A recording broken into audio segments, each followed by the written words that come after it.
잠언 26장 7절부터 12절까지입니다. 저는 자의 다리는 힘없이 달렸나니 미련한 자의 입의 잠언도 그러하니라. 미련한 자에게 영예를 주는 것은 돌을 물매에 매이는 것과 같으니라. 미련한 자의 입의 잠언은 술 취한 자가 손에 든 가시나무 같으니라. 장인이 온갖 것을 만들지라도 미련한 자를 고용하는 것은 지나가는 행인을 고용함과 같으니라. 개가 그 토한 것을 도로 먹는 것 같이 미련한 자는 그 미련한 것을 거듭 행하느니라. 내가 스스로 지혜롭게 여기는 자를 보노냐. 그보다 미련한 자에게 오히려 희망이 있느니라. 아멘. 기도하겠습니다. 우리를 또 이 시간 말씀 앞에 세우시고 이 말씀을 통해서 무엇을 보게 하시는지를 깊이 아는 저희가 되게 하시옵기를 원하옵니다. 나의 나됨을 아는 가운데에서 진심으로 은혜가 무엇인지 또 그 은혜가 어디로부터 왔는지를 알게 하시고 오직 그 은혜만 붙들고 감사하는 저희가 되게 해주시옵소서. 예수님 이름으로 기도합니다. 아멘. 사람들이 그 하나님을 믿는 신앙 생활이라는 걸 하면서 이제 공통적으로 희망을 이제 가지는 것이 있습니다. 그게 뭐냐면 하나님을 잘 믿으면, 그러니까 신앙 생활을 잘 하면은 이 세상에서 어려움이 없이 잘 살 수 있지 않겠는가, 이제 그런 기대, 그런 희망을 가지죠. 이러한 것들이 기독교인들이 공통적으로 가지는 그런 희망이라고 할 수가 있는데, 결국 그런 희망 속에서 이제 오늘은 힘들어도 내일은 나아질 수 있을 것이다, 그런 희망을 가지고 내일이 아니면 모레, 또 모레가 아니면 글피, 이렇게 언젠가는 하나님이 지금보다는 더 나은 삶을 주시지 않겠는가, 그런 희망 속에서 하나님을 찾는다고 할 수 있단 말입니다. 그리고 이제 그런 사람들의 교회가 또 희망을 버리지 말아라, 그렇게 부추기기도 하죠. 믿음은 낙심하고 포기하는 것이 아니고 끝까지 견디고 인내하는 것이다, 그렇게 얘기하면서 하나님은 이제 그런 인내하는 믿음을 기뻐하고 그 사람이 복을 준다, 이런 말들을 쉽게 하고 있단 말입니다. 그렇기 때문에 오늘 이제 힘들게 하시는 것도 결국 인내를 가르치고 또 복을 주시려고 힘들게 하는 것이다, 이렇게들 얘기를 하죠. 그런 인내의 단골로 이제 이용되는 사람이 욥이란 말입니다. 요즘 제가 욥 이야기를 자주 하는데, 우리가 욥의 인생을 이제 성경을 통해서 잘 알고 있지 않습니까? 그 욥의 인생을 우리가 크게 이제 세 단계로 나눌 수가 있어요. 먼저 1단계는 욥이 온전하고 정직하게 하나님을 경외하면서 부자로 살고 또 동방 사람 중에 가장 훌륭하다, 이렇게 인정받고 칭찬받는, 그게 욥의 1단계의 인생입니다. 2단계는 이제 알다시피 1단계 누렸던 것들을 다 잃어버리고 한 번도 경험하지 못했던 고통을 겪었던 그 시기가 2단계거든요. 그리고 3단계는 자녀와 재물 다시 얻는, 잃었던 것들이 회복된 그런 단계. 그렇게 이제 크게 세 단계로 나눌 수가 있어요. 그러면은 그 욥의 1단계, 2단계, 3단계 그 인생에서 욥이 가장 재미있었다고 할 때가 언제일 가냐, 그 말입니다. 누구나 가장 원하는 건 욥에게서 1단계의 삶이에요. 1단계 인생. 그걸 사람들은 다 원한단 말입니다. 그러니까 우리가 희망을 두고 기대하는 것도 욥의 1단계 인생이에요. 모든 사람에게 칭찬받고 많은 누리고 살아가는 게 1단계란 말입니다. 어떤 사람은 또 잃었던 것이 다 회복되는 3단계도 좋지 않겠는가, 이렇게 생각할 수 있겠는데, 욥의 3단계는 2단계를 거친 후에 주어진 것입니다. 2단계 없이 3단계 있는 것이 아니에요. 1단계에 있었던 것을 하나님께 다 빼앗겨버리고, 그래서 이제 왜 나를 태어나게 했습니까? 생일을 저주하고 또 발바닥에서 성주리까지 종기가 나고, 그것 때문에 제 가운데 앉아가지고 질그릇으로 몸을 긁는 그런 고통을 겪은 2단계란 말입니다. 또 거기에서 이제 아내는 욥을 또 저주를 하죠. 당신이 하나님을 긍휼롭게 경외하고 믿었는데 그 꼴이 뭐냐, 그러면서 하나님을 욕하고 죽어라, 이렇게 저주한단 말입니다. 또 욥의 친구들이 찾아와서는 너의 그 모든 재앙은 너의 죄 때문이야, 또 그렇게 욥을 또 지적을 한단 말이에요. 그러니까 2단계에서는 어떤 사람도 욥을 이의를 하거나 욥 편을 들어준 사람이 없어요. 심지어는 욥이 온 힘을 다해 경외하고 믿었던 하나님도 욥에게는 자기 편이 아니었던 거예요. 하나님 내 편이 아니고 아내도 친구들도 아무도 내 편이 없단 말입니다. 완전히 절망적인 그런 상황인데 그런 2단계를 거쳐서 3단계, 그 3단계를 얻고 싶냐고 하는 거죠.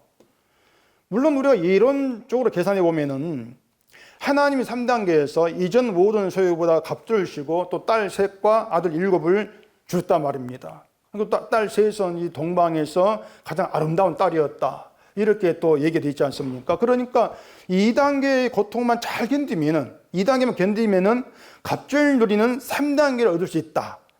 그런 계산에서 2단계 견뎌보지. 그런 생각을 할 수 있단 말이에요. 2단계를 견디면 3단계 좋은 게 있으니까. 사람들이 인내를 그렇게 사는 거예요. 2단계를 견디면 인내하면 3단계를 주신다. 그 인간의 계산이란 말입니다. 이것이 하나님을 무시하는 인간의 어리석 험악한 생각이고 계산인데, 자, 보세요.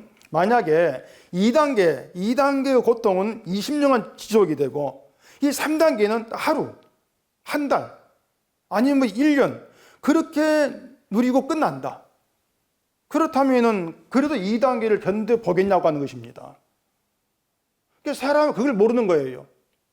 2단계는 잠깐 끝나고 3단계 그 좋은 갑절의 삶은 계속될 것이다. 그런 하나님은 아니란 말입니다. 부자가 창고에 곡식을 가득 쌓아놓고, 야, 내가 이 정도면 인생을 이제 편안히 재미있게 살 수 있겠다. 흐뭇했단 말입니다. 그 부자에게 예수님이 하신 말씀이 어리석은 이제 오늘 밤에 내 영혼을 하나님이 도로 찾는다. 그럼 네 준비한 게 누구 되겠느냐? 그러니까 인간의 어리석다는 게 뭔가 하면 오늘 밤이라도 영혼을 하나님이 도로 찾을 수 있다는 그 하나님을 생각하지 않는다는 것입니다. 그 말씀처럼 오늘의 고통을 참고 견디고 인내하면 하나님이 좋은 인생을 살게 주실 것이라 희망을 품는다고 하는 것이, 그 하나님이 오늘 밤이라도 영혼을 도로 찾으신다. 그 생각은 하지 않고 있는 거죠. 하나님이 우리 영혼을 도로 부르실 때 우리가 물어보고 하지를 않습니다. 우리 의견을 묻지 않아요. 언제쯤 불러줄까? 묻지를 않지 않습니까? 전혀 생각지도 아니할 때, 예상치도 아니할 때 부르신단 말입니다. 오늘 살았으니까 내일도 당연히 올 것이라 생각하고 있할지라도 하나님은 이런저런 방법으로 오늘 우리를 끝낼 수가 있다는 것이에요. 그게 하나님 일이란 말이에요. 그렇기 때문에 내가 하나님을 잘 믿으면은 오늘 좀 힘들어도 참고 견디고 인내하면 편히 살다를 주실 것이야. 그런 희망을 품는다고 하는 것이 마치 하나님이 내 영혼을 부르시는 것도 내가 바라는 대로 오래오래 있다 부르실 것이야. 그런 헛된 생각밖에 아니란 말입니다. 이게 인간의 어리석음인데 그 어리석다고 하는 것이 하나님을 알지 못하는 것으로 드러나는 것이에요. 근데 하나님을 알지 못하는 사람 특징이 이제 그들 믿음에서 드러나고 있는 것인데, 그 미련한 자의 특징이 뭔가 하면은 믿음의 중심이 내가 있는 겁니다. 그게 다 공통적이게 내가 중심이 있어요. 내가 있고 하나님은 내 밖에서 나를 보조해 주는 그런 역할로만 여긴단 말이에요. 그리고 뭘 모른가 하면은 자기를 바라볼 때 자기를 하나님의 일을 보여주기 위한, 하나님께 사용되기 위해서 부름받은 그런 도구, 그런 용도로 생각지 않고 있단 말입니다. 그래, 하나님이 나를 사용하시기 때문에 오늘까지 내 용도가 다 된다면 오늘 다는 부를 수가 있다는 얘기예요. 그런 생각들을 하지를 않죠. 늘 인생을 길게 잡아놓고 뭐 잠깐 고생 끝나면 나중에 오랫동안 편한 삶이 될 것이다. 그 인간의 이제 헛된 생각이 이제 하나님은 그렇게 우리를 일하지를 않아요. 그래서 기독교인들의 문제가 뭔가 하면은 하나님을 믿는다고는 하는데 자기를 하나님이 사용하기 부르신 도구로 보지를 않는 것이 기독교인의 문제인 것입니다. 하나님이 나를 하나님의 일을 보여주기 위한 도구로 사용하기 위해서 믿음을 주신 것이야. 예수를 알기 위해서. 그런 시각들이 없는 거죠.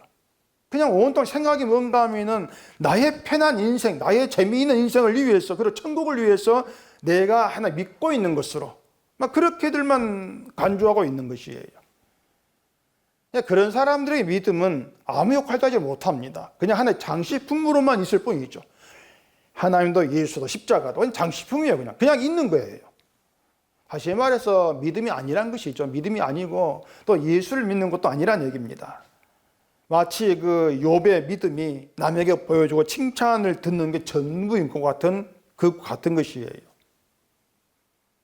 오늘 본문이 이제 그런 의미에서 이제 우리가 볼 내용들이 전부 다인데 7절 이제 봐보겠습니다. 저는 자의 다리는 힘없이 달렸나니 미련한 자의 입에 자문도 그러하니라. 여기 저는 자라는 말에 우리가 주목을 해야 되는데요. 다리를 둘 다 쓰지를 못한다면 그건 저는 게 아니고 그냥 일어서지도 못한 안진뱅이죠. 전다고 하는 것은 다리는 하나 괜찮다 그겁니다. 하나는 괜찮고 하나가 이제 못 쓴다는 얘기죠. 그러니까 전다 그 말이에요. 그리고 하나는 괜찮은데 다른 하나는 그냥 달려있을 뿐이지 다리의 기능을 못하는 거예요. 다리는 둘 다 멀쩡해야 걸을 수 있단 말입니다. 하나로는 걸을 수가 없고 다른 하나의 문제가 생기면 절해야 돼요. 그러면 다리는 내가 걷는다 그러면 안 되는 거죠. 그게 뭐냐면은 왼쪽 다리든 오른쪽 다리든지 간에 다리 하나가 걷는 게 아니란 말이에요. 둘이 걷는 것이지. 이게 뭔가 하면 이겁니다. 자, 다리 두 개가 있으면은 나는 너 때문에 걷는다. 그렇게 보는 게 옳지 않은 그 말입니다. 이해하시겠습니까? 다리 두 개가 있는데 다른 하나가 못 쓰면 내가 절어요. 그러니까 다리 하나는 내가 너 때문에 걷고 있구나 이렇게 보는 게 맞단 말입니다. 미련자의 잠언은 그런 뜻에서 보면 되는 거예요. 잠언의 지혜가 뭔가 하면은 내가 나의 힘으로 할 수 있는 것은 아무것도 없다 알게 합니다. 그게 지혜랑 잠언이란 말이에요. 근데 미련한 자는 이 잠언을 내 힘으로 실천하려고 해요. 잠언에서 이렇게 하지 마라 하니까 내가 이렇게 안 하면 되겠구나. 내가 뭔가 내 힘으로 할 수 있다고 생각한단 말입니다. 잠언을 말씀을 내가 실천해 가지고 믿음 있는 사람으로 보여지고 또 사람들이 나를 때 믿음이 좋은 사람으로 알아봐 주기를 바라는 그런 마음이 있다는 얘기입니다. 바로 그게 미련한 사람의 잠언인데 그 미련한 사람에게 잠언, 이 말씀이라고 하는 건 그냥 달려있는 것 뿐이지 아무 힘이 없는 저는 자의 다리와 똑같다는 얘기예요. 아무 힘이 없어요. 그냥 잠언, 성경을 내가 알고 있는 그것일 뿐이란 말입니다. 뭐냐면 잠언이 하는 일이 뭔가 하면은 내 힘으로 내가 걷는 게 아님을 알게 하는 거예요. 그게 잠언이란 말입니다. 근데 사람이 성경 보면서 그런 생각을 하는 것이 아니라 내가 이 성에 실천해가지고 믿음이 사람 되겠다. 이렇게 나온다면 그냥 그 사람의 성경은 그냥 쓸모없는, 그냥 달려있는 그런 저던자의 다리와 같다 그겁니다. 그냥 다리고 달려있을 뿐이에요. 걷지를 못하는 거예요. 자, 우리가 사고를 당해서 다리 하나를 못 쓰고 절개되었다 보십시다. 그러면은 그 내가 쓰지 못하게 다리를 보면서 하나님 나에게 왜 이런 고통을 줍니까? 이렇게 원망하는 게 지혜가 아니란 얘기입니다. 지혜는 그 무슨 다리를 보면서 그동안 나를 걷게 한 게 바로 저 다리였구나. 그렇게 보게 되어지는 얘기예요. 저 다리 덕분에 내가 걸었구나. 결국 다리 하나 때문에 걷고 있는 그 다리 하나 고마움을 알게 한다는 얘기죠. 이게 그게 성경이라고 해요. 그겁니다. 성경은요. 우리가 내가 하나님 덕분에 산다는 걸 알게 하는 게 지혜고 그게 성경이에요. 내 힘으로 되는 게 아니란 말입니다. 내가 믿음생활 잘해가지고 하나님께 복을 받아서 잘 살아보겠다고 하는 이것이 뭔가 하면은 미련한 자 입에 있는 잠언이다. 그 뜻이라는 얘기예요. 사람들이 내가 이렇게 믿음생활 잘하면 하나님께 날 복을 줘가지고 살게 하겠지, 잘 살게 하겠지. 그게 뭐냐면 욥 인생 1단계다, 1단계. 욥이 그렇게 믿었거든요. 그게 욥이 1단계였어요. 하나님을 경외하고 범죄하지 않으려고 노력한 그런 내 믿음 때문에, 그런 내 그 힘쓴 그것 때문에 복을 누리고 살고 있는 것이야. 그렇게 알고 있던 것이 미련한 자의 입의 잠언이고 젖는 자의 그냥 쓸모 달려있는 다리에 지나지를 않다 그 말입니다. 결국 욥은 성경을 알고 또 성경대로 산다고 했지만은 내 힘으로 살아보겠다는 게 그거 전부였고 하나님이 나를 살게 했구나 그걸 몰랐던 거예요. 그게 욥이 미련한 모습이었다는 얘기입니다. 다음 8절 봐보십시다. 미련한 자에게 영예를 주는 것은 돌을 물매에 매는 것과 같으니라. 이것도 그 욥의 친구를 생각하면 이해가 좀 쉬울 겁니다.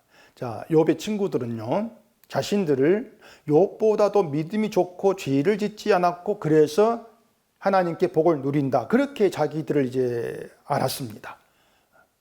그 이유가 뭔가 하면은 그 욥의 친구들은 욥 같은 고통이 없이 편한 인생을 살고 있다는 겁니다. 그게 친구들 생각이었어요. 그러니까 편한 인생을 사는 거, 이건 우리 믿음이 좋았어야, 죄를 짓지 않았어야. 그게 욥 친구들의 영예였어요. 영광이었단 말입니다. 자, 그런 점에서 욥 친구들이 미련한 자인데, 이것은 욥기 그 42장에서 하나님이 엘리바스에게 하신 말씀이 있습니다. 너희가 나를 가리켜 말한 것이 네 종 욥이 말같이 옳지 못하다. 그게 뭐냐면 욥의 친구들 너희에게 말하는 미련한 자의 말이야, 그 뜻이지 않습니까? 너희 미련한 자들이야. 그렇게 미련한 자들이 욥보다 편한 인생을 살고 있다는 거, 편한 인생이란 그것을 자기 영예로 알았던 것이에요. 믿음 있는 자 우리 영예다.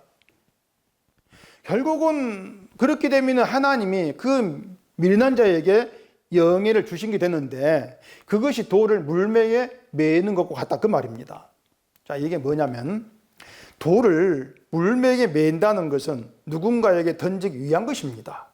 누군가에 던지려고, 저 사람을 때리려고 돌을 물매에 매는 것이겠죠. 물매는 무기였어요. 짐승을 잡는다든가 누군가를 던진다든가. 나에게 던지려고 물매에 돌 매는 사람 없지 않습니까? 또 뭐 돌리다가 나를 때리지도 못할 거예요, 물매를 돌리면은. 근데 하나님이 다른 누군가에게 던지라고, 다른 누군가를 때리고 죽이라고 영예를 주시는 분이냐, 그걸 생각해 보자, 그 말입니다. 영예를 주신다면은 네가 영예를 가지고, 내가 영광스럽게 영광을 줬어, 그 영광을 가지고 누군가를 때려, 누군가를 정죄해라, 그런 뜻으로 영광을 주시는 하나님에게는요, 그건 아니지 않습니까? 결국은 미련한 사람들이 하나님이 주는 영광, 영예로 알고 있는 자기 영광, 나 믿음이 좋아, 이런 영광은 영예가 아니란 것이에요. 나를 높이는 영광은 없습니다. 하나님 주시는 그 영광은 없어요. 뭐냐면 인간이 높인 말 자기 이사 높인 것이죠. 영광을 받는다는 얘기는 내가 높아진다는 얘기인데, 우리가 그렇게 높아질 자격이 있냐, 그 말입니다. 없거든요. 없다면 하나님이 우리에게, 미련한 자에게 영광을 주시는 줄 없는 것이에요. 우리가 빨리 영광도 없는 것이고. 결국 미련한 사람들이 영광이라고 얘기하는 것은 영광이 아닌 것, 영예가 아닌 것을 영예로 아는 것 뿐입니다. 이것이 미련한 자의 증거가 되는 것이에요. 성경에서 인간에 대해서 변화 없이 줄기차게 선포하는 것은, 우리는 선을 행할 수 없는 죄인이라는 겁니다. 이걸 줄기차게 선포하고 있습니다. 그런데 죄인에게 주어질 영예가 있냐, 그 말입니다. 없거든요, 아무리 봐도. 하나님 인간을 불의한 죄인으로 하나님의 원수로 간주하시는데, 그런 인간에게 무슨 영예라는 것이 있을 수 있냐, 그 말입니다. 또 그런 영예를 하나님이 주신다? 그런 것도 아니란 얘기죠. 결국은 하나님을 모르는 미련한 자들이 자기 영예를 생각하는 겁니다. 내가 이렇게 잘 믿으니까 날 영광스럽게 해주시겠지. 그게 인간의 그 착각이라고 하는 거예요. 마가복음 9장을 봐보십시다. 마가복음 9장 33절입니다. 가버나움에 이르러 집에 계실 때 제자들에게 물으시되 너희가 길에서 서로 토론한 것이 무엇이냐 하시되, 그들이 잠잠하니 이는 길에서 서로 누가 크냐 하고 쟁론하였음이라. 예수께서 앉으사 12 제자를 불러 이르시되 누구든지 첫째가 되고자 하면 뭇사람의 끝이 되며 뭇사람을 섬기는 자가 되어야 하리라 하시고, 이런 말씀입니다. 제자들이 서로 누가 크냐 쟁론을 했다고 하는데, 이게 뭐냐면 똑같이 제자들은 예수님을 따르는 입장입니다. 똑같이 예수를 따르는 입장에서 누가 크는가를 따진다고 하는 것은 누가 더 영광스러운 존재인가를 비교하겠다는 얘기예요. 누가 더 영광스러운 존재냐. 결국은 제자들이 그런 비교를 서로 하는 것 자체가 뭔가 하면은 십자가 앞에서 자기를 모르는 것이죠. 자, 예수님의 십자가 앞에서 제자들은 뭔가 도망쳤습니다. 또 도망했고, 베드로는 예수를 부인하는 그런 자리까지 가게 된단 말입니다. 그게 십자가 앞에서 제자들의 실제 모습이에요.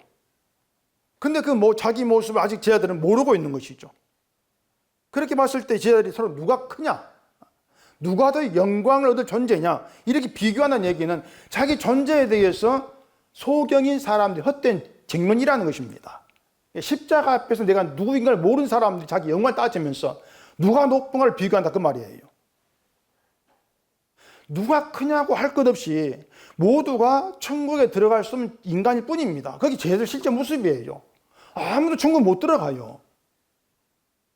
근데 제자들은 마치 자기들이 천국에 당연한 것처럼 생각을 하고 누가 공로가 많은 큰 자인가, 이걸 따지고 있다는 얘기예요.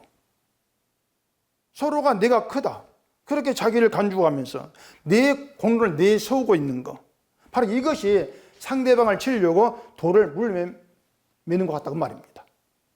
자기 영광을 가지고 남을 치는 것이죠. 내가 더 높은 존재야, 너는 나보다 낮아. 그게 미련하게 생각하는 영예예요. 내가 믿음 좋다는 것을 가지고 넌 나보다 믿음이 낮다, 남을 치는 것이죠. 자, 첫째가 되고자 하면 무사람이 끝이 되고 무사람을 섬기는 자가 돼야 된다, 이렇게 말씀하셨는데, 그러면은 첫째가 되겠다고 하는 그런 이제 마음으로, 그런 목적으로 무사람의 끝이 되겠습니다, 이렇게 한다면 그게 맞냔 말이에요. 그건 아니죠. 자, 목적을, 첫째가 되려는 목적을 가지고 끝이 되려고 한단 말이에요. 그건 이미 네 마음이 첫째에 있는 게 그 말입니다. 끝이 되는 것이 마음이 있는 게 아니에요. 첫째가 되는 것이 마음이 있는 것이에요. 높아지는 것에 마음을 두고 있다는 얘기죠. 그건 진심으로 무사람 끝이 되고 섬기는 게 아니란 말입니다. 나를 낮추는 것처럼 보여서 첫째가 되겠다. 다시 말해서 겸손해져서 복을 받고 믿음 있다고 인정을 받고자 하는, 바로 이런 것들이 힘없이 다리 저는 자의 다리와 같다, 돌을 물매 매는 것 같다, 이렇게 얘기가 된단 말입니다. 그렇게 첫째가 되려고, 끝이 되려고 하는 이런 심보를 가진 사람이라면, 이 사람이 진짜 첫째가 되면은 내가 첫째야, 내가 높아, 이걸 드러내면서 그 첫째 되었다는 걸 가지고 자기를 우울하게 여길 것이 분명해요. 결국 하나님이 미련한 자에게 영예를 주신다면 천국은 자기를 높이는 사람으로 엉망이 되어버립니다. 근데 하나님 천국을 그렇게 만들지 않아요. 분명한 것은 우리는 자발적으로 끝이 되고 섬기는 자가 될 수가 없습니다. 우리는 그렇게 하려고 하지를 않아요. 그 말은 사람의 힘으로는 첫째가 되지를 못한다는 얘기예요. 무사람이 끝이 되고 섬기는 자의 길을 가신 분은 예수님입니다. 예수님만 그 길을 가신 거예요. 십자가 그 현장이죠. 십자가가 끝이 되는 자리, 무사람을 섬기는 자리, 그게 십자가예요. 결국 뭔가 하면은 예수님이 모든 인간에서 첫째란 것이고요. 예수님 첫째란 것이고, 우리가 첫째가 되는 길은 예수 안에서만 가능해요. 내가 내 힘으로 첫째가 되는 길은 없어요. 첫째란 영예, 그 영예는 우리가 얻는 게 아니란 말입니다. 그 영예는 예수님께 있는 것이고, 우린 주 안에서 그 예수님의 영광을 누리는 혜택을 그냥 받을 뿐이란 얘기예요. 이게 제의란 말입니다. 나는 내 힘으로 첫째가 될 수 없는 것이, 이렇게 안단 말이에요. 근데 사람들이 첫째가 되려면은 끝이 되면 되겠네, 나 끝이 되겠습니다, 그렇게 나오는 거죠. 내가 끝이 돼가지고 첫째가 된 영예를 내가 누리겠다는 얘기다. 그러니까 그런 사람이 첫째가 되면은 나 첫째야, 너는 내 앞에 눈 깔아, 그렇게 남을 판단하고 나만 낮게 여기는 바로 이런 것들이 돌을 물매 맺는 것이 남을 던지려고 하는 거기에 해당된다 그 말입니다. 그래 미련한 자가 자기를 영예롭게 생각하는 것이 굉장히 무서운 거예요. 그것이요. 그 자체가 저주란 말입니다. 그래 지혜는 우리 입에서 주님 덕분입니다.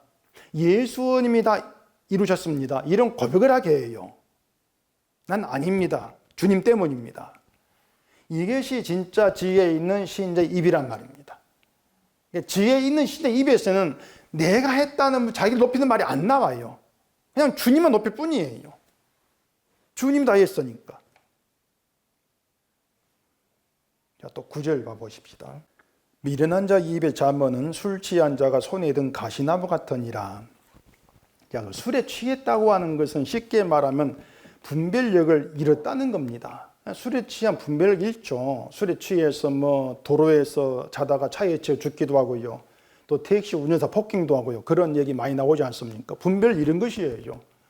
그러다가 이제 재판 넘겨져 가지고 벌금 물고 합의금 나가고 그러면서 정신 차리면은 술 취해 생했던 거 얼마나 후회하겠습니까? 이 잠은 지혜라고 하는 것은요. 내가 누구인가를 분별하게 하는 그런 힘이 있습니다. 이게 지혜예요. 지혜는 남을 분별하는 것이 아니고요. 내가 나를 분별하게 됩니다. 내가 어떤 자인가 나를 분별하게 되면은요. 나에게 어울리는 것은 죄인이란 것이구나. 저주 가운데 있는 자, 이게 나에게 어울리는 것이지 영과 이건 나에게 어울리지 않구나. 이렇게 알아가요. 그게 자기의 분별이에요. 그런데 미련한 사람은 잠언으로 자기를 분별하지를 못합니다. 그러니 이것이 마치 분별력이 없는 술 취한 자와 같다 그것이죠. 자기를 분별하지 않고 내가 하는 성경은 남을 분별을 해요. 남을 판단하고 남을 비판하고. 그러니까 미련하다고 하는 것을 술 취한 것으로 그렇게 얘기를 하고 있는 것이죠. 술 취해서 분별력이 없는 것들은 미련하다. 정리하면은요, 이 성경은 하나님 말씀은 내가 누구인가를 어떤 자인가를 분별하게 합니다. 내가 나를 분별하게 만든 게 성경이에요. 그런데 자기를 분별하지를 못하는 미련한 자에게 있는 성경은 술 취한 자 같은 손에 든 가시나무 같다. 이렇게 얘기한단 말입니다. 이 가시나무는 다른 사람을 찌르고 상처를 주는데 자기 손에 있는 것을 그런 가시나무로 보지를 않죠. 그 욥의 친구들에게 성경에 그와 같았어요. 그 욥기에서 욥 친구들의 말을 보면은 성경을 아주 잘합니다. 그 욥 친구들의 말은 하나님을 잘 알고 있는 것처럼 구구절 옳은 말을 하는 것이 보인단 말이에요. 근데 그 친구들은 자기에 대한 분별이 없습니다. 일단 나에 대한 분별이 없이 성경으로 욥을 지적으로 책망하는 거예요. 성경을 가지고서. 그게 술 취한 자의 손에 든 가시나무는 얘기입니다. 내 손에 든 것이 난 이게 성경이야 이렇게 알고 있는 것이지 가시나무로 보지를 않고 있는 거예요. 쉽게 말해서 자기를 분별하지 않는 사람이 말한 성경은 몽땅 손에 든 가시나무 역할밖에 안 한다. 왜? 내 성경 가지고 늘 욥기 친구들처럼 저 사람 하는 비판을 하니까. 그런 의미가 되는 것이에요. 히브리서 4장을 봐보십시다. 히브리서 4장 12절 하나님의 말씀은 살아있고 활력이 있어 좌우의 날선 어떤 검보다도 예리하여 혼과 영과 및 관절과 골수를 찔러 쪼개기까지 하며 또 마음의 생각과 뜻을 판단하니 지으신 것이 하나도 그 앞에 나타나지 않음이 없고 우리의 결산을 받으실 이에 눈앞에 만물이 벌거벗은 것 같이 드러나느니라. 그러므로 우리에게 큰 대제사장이 계시니 승천하시니 곧 하나님의 아들 예수시라. 우리가 믿는 도리를 굳게 잡을지어다. 여기에서 이 성경을 하나님 말씀을 예리한 검에 비유하지 않습니까? 자, 그러면 우리가 성경을 안다 합시다. 성경을 안다고 하는 것은 예리한 검을 손에 쥐고 있는 것으로 봐야 돼요. 하나님 말씀 예리한 금으로 말하니까 내가 성경 알아. 그 얘기는 그 예리한 금을 내가 손에 쥐고 있다 그 말입니다. 그러면은 내 손에 있는 금이 누구를 찌르고 누구를 쪼개는 거 보란 말이에요. 히브리서에서는 예리한 금이 내가 손에 쥐어가지고 남을 찌르고 쪼개는 게 아니에요. 예리한 금은 나를 찌르고 쪼갠단 말입니다. 그게 말씀이란 얘기예요. 나를 찌르고 쪼개서 예수님 앞에서 나를 벌거벗은 부끄러운 자로 드러나게 하는 게 하나님 말씀이에요. 그렇게 부끄러운 자로 드러나게 만들어서 아무것도 할 수 없는 그런 연약한 자로 우리가 믿는 도리인 예수를 굳게 잡게 하나. 그게 하나님 말씀이란 얘기입니다. 무슨 말이냐면 하나님 말씀이 예리한 검이 되어서 나를 찔러 쪼개서 부끄러움을 드러내는 그 말씀의 일이 없고서는 예수를 굳게 잡지 않는다는 겁니다. 인간이. 목사 교인들에게 예수를 굳게 붙잡아라. 성경 가지고 그렇게 얘기를 하고 있는데 그게 이제 미련한 자 입의 잠언이에요. 인간에게, 사람에게 예수를 굳게 잡으란다고 잡을 수 있는 게 아니란 말입니다. 아무리 외친다 할지라도 내가 예수 굳게 못 잡아요. 조금 말로만 잡으라고 하니까 그냥 말만 있는 저는 자의 힘 없는 다리와 똑같은 거예요. 그런 성경이. 똑같은 거예요. 자, 우리가 왜 예수를 굳게 붙잡을 수 없는가 하면은 이유가 있습니다. 그게 뭐냐면 우린 다른 걸 붙잡고 있어요. 다른 걸. 한 손으로는 예수를 붙잡고 다른 한 손 가지고 내가 은왕 붙잡고 그렇게 되면 그렇게 되는 게 아니란 말입니다. 하나님과 재물을 겸하여 섬기지 못한다 이렇게 말씀했는데 그 예수님과 내가 은왕을 똑같이 붙잡을 수가 없어요. 그렇다고 해서 원하는 것은 내가 은왕을 손에 놔버리고 예수만 붙잡는 또 그런 사람이 되지도 못한단 말입니다. 왜 그런가? 우리는 내 인생을 포기하지 않습니다. 내가 원한 재밌는 내 인생을 포기하지 않고 늘 내 인생에 희망을 두고 있단 말이에요. 세상에서 영광 얻고 싶은 그런 마음으로 가득한데 그렇게 내 인생을 포기하지 않은 그런 마음으로 예수를 붙잡을 수가 없는 거죠. 그냥 붙잡은 척 하는 뿐이지. 예수를 붙잡아서 내 인생을 좀 좋게 만들어 보겠다. 그런 이유에서 붙잡으려고 하는 것이지. 실제로는 예수를 붙잡는 게 아니다는 말입니다. 그런 우리에게 하나님 말씀은 우리가 다른 걸 붙잡고 있다. 그래 부끄러움을 드러내어서 그런 내가 원앙을 가진다 할지라도 실제로는 결국은 저주에 있다. 그 사실을 알게 하는 것이죠. 원하는 걸 다 이룬다 할지라도 저주에 있는 자야. 그렇게 알게 한단 말입니다. 그렇게 원한 걸 다 이루어도 저주에 있어. 이걸 알게 된 그 사람이 십자가에서 피 흘리신 예수님의 일을 귀하게 바라보게 되는 거예요. 주님이 귀하기 때문에 상대적으로 내가 행한 일들은 주 앞에 내어놓을 수 없는 가치 없는 일이다. 그렇게 자기를 보게 되어지는 것이죠. 이것이 하나님께서 행하신 일의 결말이에요. 우리를 그런 자로 만들려고 일을 한단 말입니다. 욥이 죄를 짓지 않으려고 애를 썼는데 그렇다 해도 욥은 죄인일 뿐이에요. 그렇다 해도 죄인이에요. 근데 욥은 그걸 몰랐죠. 내가 죄를 짓지 않으면 죄인이 안 되는 것으로 그렇게 알았단 말입니다. 이게 인간의 교만이고 하나님을 알지 못하면서 안다고 생각하는 미련함이에요.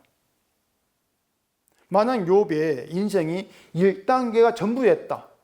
그럼 그 욥이 천국을 가겠습니까? 못 가는 거예요. 만약 욥의 1단계의 삶이 그래도 천국 가 이렇다면 그 2단계, 뭐 3단계 필요 없지 않습니까? 1단계라고 오른데. 근데 욥이 자기 힘으로 자기가 하는 경외에서 믿음을 유지하는 그게 정말 진짜 믿음이라면은 하나님이 욥을 그 다 뺏고 2단계로 거칠 이유가 없단 말입니다. 그냥 그렇게 살고 놔두면 되는 것이지. 근데 3단계 그게 진짜 믿음이었기 때문에 그 3단계 욥을 위해서 2단계를 집어넣는 거예요. 그 과정을. 2단계 아니면 욥은 자기를 모르기 때문에. 이게 하나님 일이었단 말이에요. 그렇게 해서 인간의 그 착각들, 오해들을 다 무너뜨리고 계시고 있는 것이죠. 그래 욥이 마지막에 가가지고 회개를 하지 않습니까? 회개를 해서 내가 누구인가를 분별하지 못했고 또 내가 하는 경영하고 믿는 했던 것들이 다 거짓이었구나. 이걸 아는 겁니다. 그래서 회개를 하게 된 것이에요. 자기의 믿음으로 내 힘으로 살아왔던 일당의 삶을 다 가치 없는 것으로 그렇게 부인하게 되어진 것이죠. 그걸 통해서 이제 내가 나의 구원을 방해한 원수였다. 내가 나의 원수였고 믿음 좋다는 나에게 빠져서 하나님 붙잡지 않은 그런 미련자 나였다. 그렇게 자기를 알게 되어진 거예요. 결국에 우리가 하나님 믿는다고 하며 살고 있는 것들이 사실은 욥의 1단계에 해당하는 모습뿐일 뿐이라는 것을 우리가 생각해야 하는 것입니다. 1단계 있을 뿐이에요. 우리가 성경 알고 성경을 말해왔던 이것이 미련한 자 입에 자문이 있을 뿐이다. 그렇게 아셔야 돼요. 내가 예수를 믿고 붙들고 있다. 그렇게 생각한다면 그게 모두가 우리의 착각일 뿐이란 것입니다. 그렇게 미련한 자인 우리를 예수를 붙든 자가 되게 하려면은 우리의 착각을 착각으로 드러내게 하시는 것이고 또 나를 믿음이 없는 부끄러운 자로 보게 해야 돼요. 그게 하나님의 말씀이란 얘기입니다. 그래 말씀 우리를 부끄러운 자로 드러내요. 늘. 그게 말씀 일이에요. 내가 믿고 있다. 이걸 무너뜨리면서 그 자리에 예수님이 다 이루셨다. 그 십자가로 채워지게 하는 게 말씀이란 얘기입니다. 그렇게 십자가로 채워진 그 사람 입에서 나오는 것은 그냥 예수님께서 하신 일만 얘기해요. 십자가만 얘기해요. 내가 한 일은 나오질 않아요. 그게 지혜 있는 자 입에 자문이란 말입니다. 그런데 하나님이 내 뜻대로 일이 되게 하신다. 그렇게 믿게 되어지면은 사람은 자기 부끄러움을 알지를 못합니다. 늘 내가 믿음 좋아서 이렇게 살고 있어. 여기 친구들처럼 자기를 영광스럽게 그렇게 누리려고 하는 것이죠. 그래서 지난주에 말씀드린 것처럼 하나님의 사랑은요, 절대로 우리가 원한 대로 모든 일을 이루어주는 것으로 이렇게 드러나지 않습니다. 그건 하나님의 사랑이 아니에요. 오히려 내 뜻대로 되지 않게 하시면서 원망이 나오게 하고 그래서 내가 문제 있다. 내 믿음이 아니었다. 이걸 알게 하시면서 예수님의 십자가를 믿는 도리로 굳게 붙잡게 합니다. 주님이 행하신 거 이게 내 믿음의 도리야. 그렇게 붙잡게 만들어요. 그런 점에서 내 뜻대로 이루어주지 않으신 것에 감사해야 한다는 거죠. 우리를 어떤 자로 만들어 가시는가. 그걸 우리가 분명히 알아가셔야 하는 것이에요. 10절에 이제 그런 얘기가 있습니다. 장인이 온갖 것을 만들지라도 미련한 자를 고용하는 것은 지나가는 행인을 고용한 것 같으니라. 하나님을 이제 장인이라고 하십시다. 물건을 이제 만든 장인이라고 하셨을 때에 그 장인이 자기가 만들려고 하는 것을 만들기 위해서 일꾼을 고용한단 말입니다. 그런데 미련한 사람을 고용하겠냐 그 말이에요. 자기 일에 쓸모있고 필요한 그런 자를 고용하는 당연한데 그들이 누구인가 하면은 장인이 하는 일을 아는 지혜 있는 자란 말입니다. 장인이 하나님이 어떤 일을 하려고 하시는가, 어떤 일에 나를 부르셨는가 이걸 아는 게 지혜예요. 그런데 그런 지혜 있는 자가 세상에 없어요. 모든 인간이 미련하니까. 결국 하나님은 미련한 자를 지혜 있게 하셔서 자기 일에 쓰신단 말입니다. 그 과정이 욥의 2단계란 말이에요. 죄인 아닌 척 하면서 동방이 가장 훌륭하다? 이런 헛된 영광에 빠져 있으니까 하나님이 욥을 도무지 예상하지 못하는 재앙에 빠뜨려서 정신 차리게 하는 거예요. 그렇게 해서 회개가 나오게 하는 거. 욥이 했던 모든 것이 다 쓸데없는 것을 알게 하는 것. 내가 쓸모없는 자였고 이걸 알게 하는. 그게 바로 하나님을 쓰이기 위한 존재란 말입니다. 하나님 일이에요. 우리의 어리석음을 깨닫게 하신다는 것. 그걸 위해서 말씀을 주시는 것이고 그걸 위해서 성령을 보내신 것입니다. 성령을 보면 죄를 깨닫게 하시는 것. 이런 내용들이 뭔가 하면 우리가 얼만큼 지독하게 나에게 매이냐 그 말입니다. 내가 나에게 매여서 나에게 빠져서 도무지 나에게 나오지를 못해요. 그게 막 유혹이니까. 그렇기 때문에 하나님 우리에 오셨을 때에는 내가 나에게 빠져 있는 그것을 고치기 위해서는 우리의 내가 믿는 나의 나됨을 깨뜨릴 수밖에 없는 거예요. 내가 이만큼 믿음이 좋은 사람이 이것을 깨뜨리는 게 하나의 일이란 말입니다. 다 깨뜨려가지고 내 속에 부끄러운 모습, 그걸 드러나게 해서 너는 이것밖에 안 돼. 그렇게 알고 나오게 하는 것이 하나님 쓰시는 신자죠. 거기 지혜 있는 사람이죠. 이런 하나님 일을 안다면은 우리 말씀을 통해서 나를 분별하는 그런 길로 가게 되어지는 것이지. 그 하나님의 일을 알지를 못한다면은 내가 이 일을 하겠습니다 이렇게 나올 수밖에 없는 거예요. 그게 미련한 사람이고. 하나님은 자기 일에 그런 미련한 사람은 그대로 부르고 쓰지를 않습니다. 그런 게 하나님 일은 없는 거예요. 11절 봐보십시다. 개가 그 토하는 것을 도로 먹는 것 같이 미련한 자는 그 미련한 것을 거듭 행하느니라. 지금 대구시장 하고 있는 그 홍준표 씨가 옛날 그 검사 생활할 때의 별명이 브레이크 없는 벤치였습니다. 예, 그 사람 별명이었는데 왜 그런 별명이 있냐면 60 시절에 그 황태자로 불렸던 박철원 씨를 그 홍준표가 검사할 때 이제 잡아 넣었던 거예요.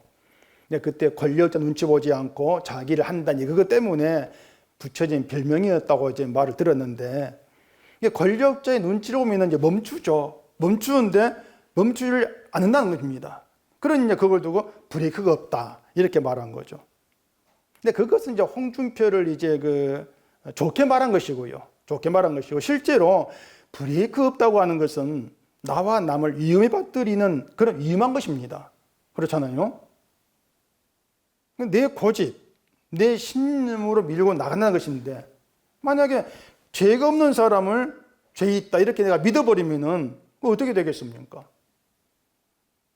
그러니까 개가 토한 것을 도로 먹는다는 게 뭐냐면 이유는 내가 토한 것, 뇌 속에 나온 것을 더럽게 보지를 않는다는 것입니다. 그래 도로 먹는 거예요.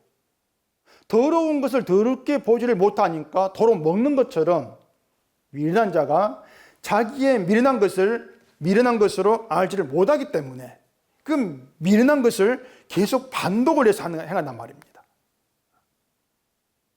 내가 하는 걸 이건 믿음이야. 그렇게 알고 있는 것이에요. 그렇게 계속 하고 있는 거예요. 마태복음 15장 보십시다. 마태복음 15장 18절입니다. 입에서 나오는 것들은 마음에서 나오나니 이것들이야말로 사람을 더럽게 하느니라. 마음에서 나오는 것은 악한 생각과 살인과 간음과 음란과 도둑질과 거짓 증언과 비방이니 이런 것들이 사람을 더럽게 하는 것이요 씻지 않은 손으로 먹는 것은 사람을 더럽게 하지 못하느니라. 자, 예수님이 말씀하셨는데 그 바리새인과 서기관들이 제자들 떡 먹을 때에 손 씻지 않고 먹는다 이걸 예수께 고자질합니다. 그들은 아마 고자질하면 예수님이 제자들을 야단칠 거다 이렇게 기대했을지도 모르겠어요. 그런데 예수님 오히려 고자질한 그들을 야단치죠. 그게 뭐냐면 입에서 나오는 것은 결국 마음에서 나오는 것인데 그 마음에서 나오는 것이 사람을 더럽게 한다는 것입니다. 마음에 나오는 게 뭐냐면 악한 생각, 살인, 간음, 음란 이런 것들인데 그 악한 생각, 살인, 간음, 음란 이런 것들이 마음에 없는 사람이 없다 그 말이에요. 아무리 손을 씻고 떡을 먹어도 네 마음에 악한 생각이 있고 음란, 간음이 있어. 그거란 얘기죠. 그러니 모든 사람이 아무리 행동이 바르다 할지라도 실제로는 더럽다는 것입니다. 손을 씻고 떡을 먹는 그런 행위로 자기를 깨끗하게 하는 것은 아무 소용도 없는 미련한 짓거리라 그 말이에요. 근데 바리새인들은 율법 지키는 말씀대로 사는 자기를 깨끗하다 이렇게 생각을 했고 계속 율법을 지킨단 말이에요. 이게 뭐냐면 미련한 것을 계속 행하고 있는 것이죠. 개가 토한 것을 도로 먹는 그런 미련하게 되는 것이에요. 율법을 지켜가지고 깨끗하게 해야 되겠다고 하는 것이 더러운 것인데 그 더러운 걸 더러운 것으로 보지를 못하는 것이에요. 그게 그들 행위였단 말입니다. 그러니 미련한 자가 행하는 것은 내 행함을 가지고 믿음을 지켜보겠다, 믿음 지켜서 복을 받는 사람이 되겠다, 바로 그런 것이 그렇게 나오는 것이에요. 그래서 미련한 걸 거듭 행하게 되는 것은 내 행함으로 인해서 믿음이 자라고 복을 받고 구원받는 어떤 그런 것으로 보는 것이에요. 그러니까 미련한 사람은 성경을 바로 그런 용도로 봅니다. 내가 성경대로 살면 된다는 것입니다. 바로 이것이 브레이크 없는 벤처 같은 거예요. 성경은요, 성경은 우리를 내 행함에서 멈추게 하는 브레이크입니다. 그러니까 성경은 나를 멈추게 하는 브레이크예요. 근데 그런 브레이크가 없는 게 미련한 자란 말입니다. 그러니 미련한 것을 거듭 행하면서 저주의 길로 가는 거예요. 계속해서 멈추지 않고 계속 가는 거예요. 성경이 우리 속을 찌르고 쪼개서 속에는 부끄러움, 더러운 걸 드러내는 것이 우리를 멈추게 한 브레이크란 말입니다. 그렇게 우리 속에서 브레이크를 밟는 분이 성령이에요. 성령이 브레이크를 밟아요. 근데 그 성령이 없다면 어떻게 되겠느냐? 브레이크가 없고 그냥 저주를 당해서 내 행함 가지고 질주하는 것입니다. 그것밖에 없어요. 내가 옳다 여기면서 계속 가는 거예요. 바리새인들처럼.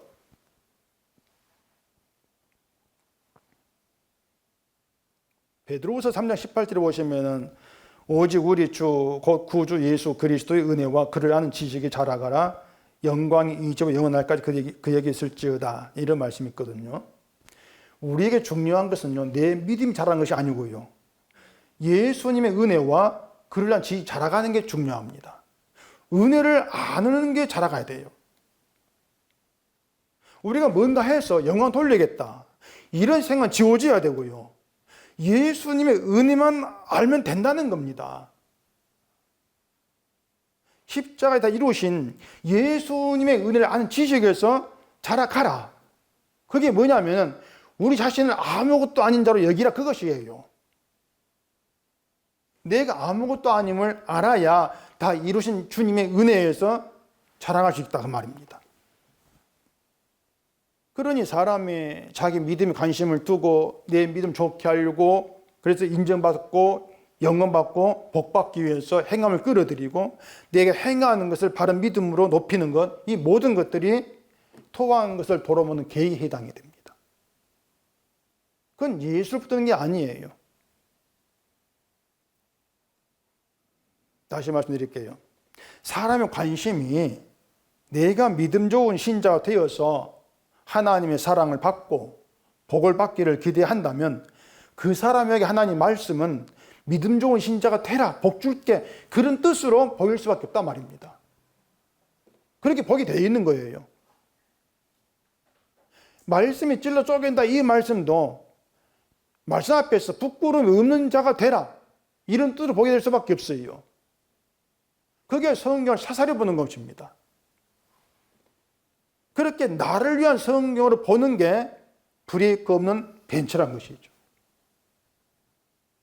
벤츠가 좋은 차인데 아무리 좋은 차라 할지라도 브레이크가 없다. 그건 겉만 좋은 차지 실제로 위험하단 말입니다. 아무리 좋은 차라 할지라도 브레이크 없어. 탈래? 누가 타겠습니까? 안 타죠. 인간이 브레이크 없는 벤츠인데 나에게 브레이크가 없다. 이걸 몰라요, 사람들이. 내가 얼마나 내 행함을 가지고서 저주를 향해 달려가 있는가. 이걸 모른단 말입니다. 그냥 겉보기 좋은 벤츠, 그냥 그것만 좋은 거예요. 내가 행하고 있는 그것만 좋아한단 말입니다.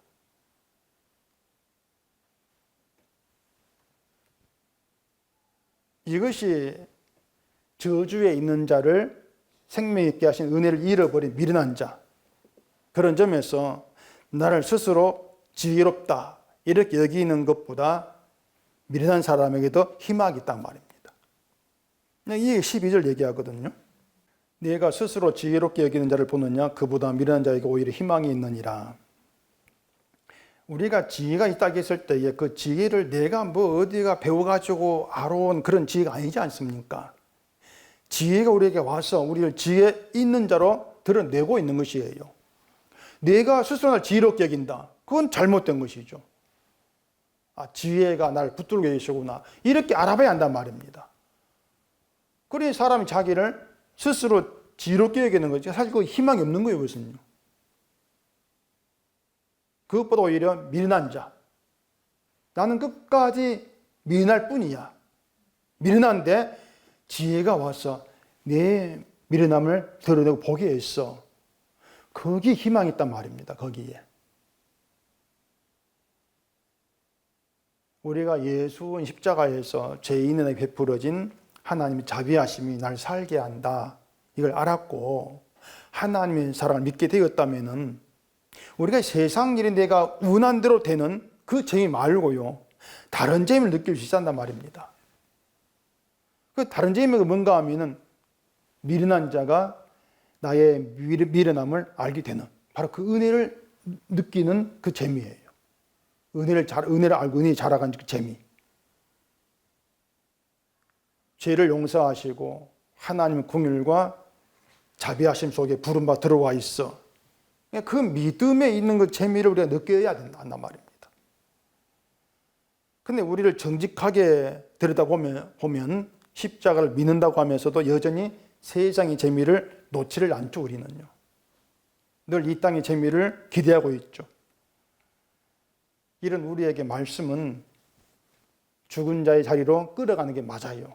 그런 우리를 부끄러움 포기하면서 그렇게 죽은 자의 자리에서 십자가 은혜에 자라게 하시는 그 하나님 일하시 붙들려 있는 그 사람들이 바로 신자란 말입니다.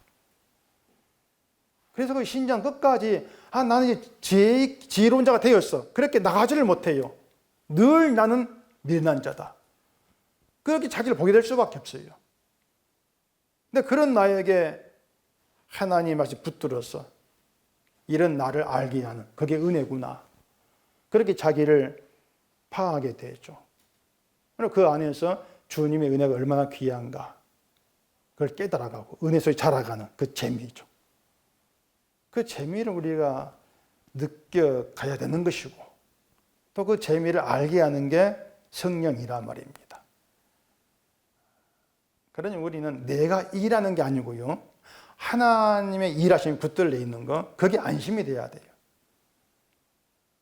하나님의 일하심 속에 있다면은 우리는 결국은 하나님 뜻한 대로 이끌려가면서 쓰여질 것이기 때문에 하나님께 일하신다. 거기 붙들려 있다. 거기 안심이 돼요. 거기 평안이 돼야 되죠.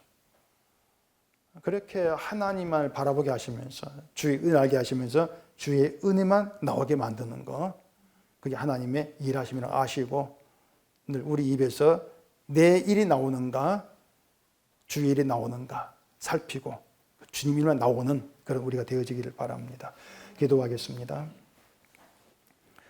우리 아버지 하나님, 우리 늘 둔해서 미련해서 어리석어서 말씀으로 날 분별하기보다도 늘 남을 분별하고 나를 옳게 여기려는 그런 자들입니다.